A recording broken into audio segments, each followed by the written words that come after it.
Good evening, everyone. After a dreary and soggy day with showers and thunderstorms, they have now moved closer to the Georgia and Carolina coastline. This evening, will the sun shine again, and how's the weekend shaping up? Those answers are on the way. Your news and weather at 6:30 p.m. starts right now. Your local news and weather now. Fox 54 News now. And good evening. Thanks so much for joining us at 6:30. I'm Courtney Hicks. Mark Blaine is on vacation. We begin tonight with a look at the weather Jay just spoke of, as this was or is an alert day. Weather Now Chief Meteorologist Jay Jeffries joins us with the latest on this very rainy day that we had, and a further look into the forecast. Hey, Jay. Hey, Courtney, here we go. This is right outside our studios, and folks, we're now starting to see some of that sunshine. Most of those showers and or thunderstorms are moving a little bit closer to the coastline, like we said just a few minutes ago there for you. Of course, the roads are still pretty much wet.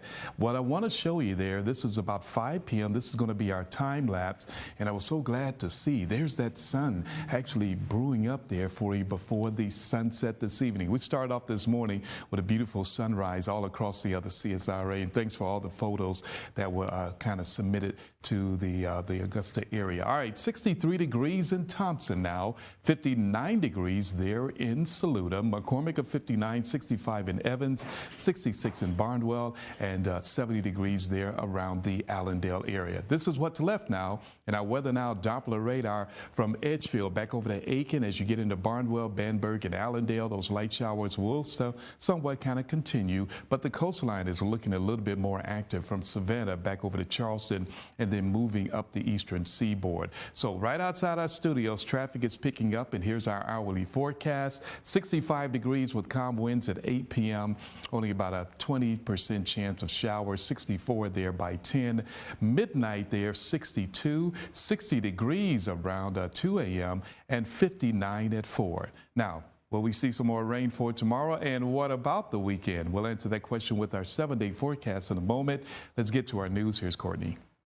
Thank you, Jay. 3 Richmond County Sheriff's deputies and 1 investigator are back on the job less than 2 weeks after being placed on administrative leave in connection with the death of a man involved in a traffic stop tasing incident. Richmond County Investigator Richard Russell and deputies Leslie Gator and Parker Leathers, along with Christopher Brown, are all back to work after 24-year-old Jermaine Jones died after being tased during a traffic stop. Investigators say Jones experienced a medical emergency on the way to the detention center. We reached out to the GBI for an update on the investigation. They had no new updates at this time. The investigation is still active and ongoing. And to Grovetown, where 2 parents are being charged with childhood cruelty. Anchor right here at Fox 54, Vincent Hill. He did a fantastic job. I happened to attend myself. We'll share the stories starting next week on Fox 54 News Now at 10. And today is National First Responder Day. How appropriate is that, right? And T-Mobile wanted to recognize the men and women who put their lives on the line for us daily. Today, all on-duty Augusta firefighters received a free lunch. T-Mobile delivered food from local restaurant chef Red to Station 8 from their firefighters, delivered to other stations in Augusta. When asked how he feels about staff and the lunches provided, the Augusta fire chief said he is grateful. Just appreciation. Appreciation for the work that they do each and every day to serve this community. T-Mobile says there was to give out at least 100 meals to first responders, and they say they exceeded that goal.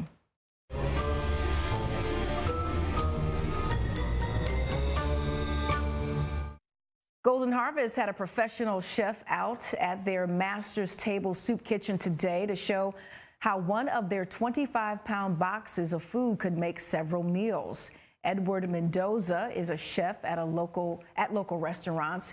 He's also a board member at Golden Harvest. He says there are a lot of different recipes families can make with just a few simple ingredients.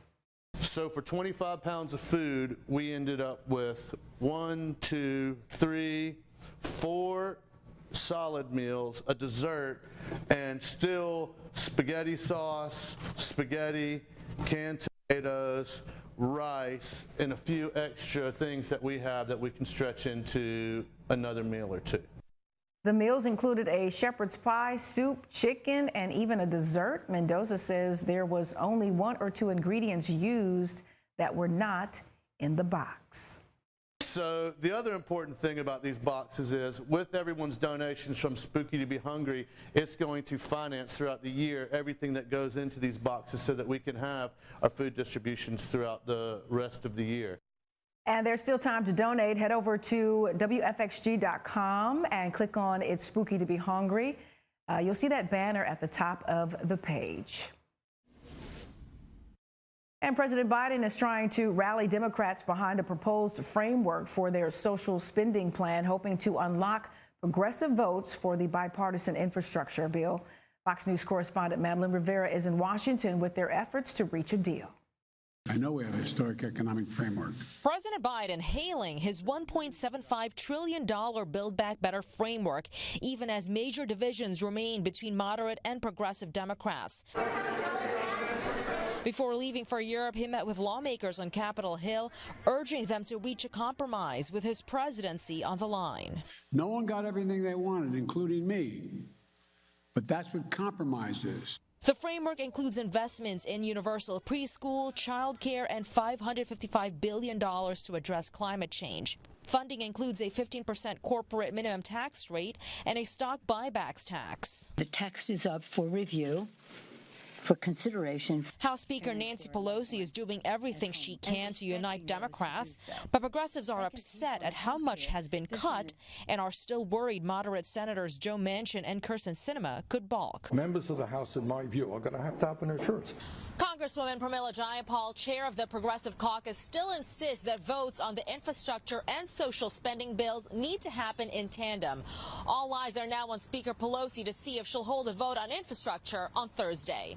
In Washington, Madeline Rivera, Fox News. Well, we got more news coming up momentarily. Let's check those stats for today. We got up to only 66 degrees. That's well below normal of 75. The record high was 89 back in 1984, and we started off at 43. Your 7-day forecast is on the way.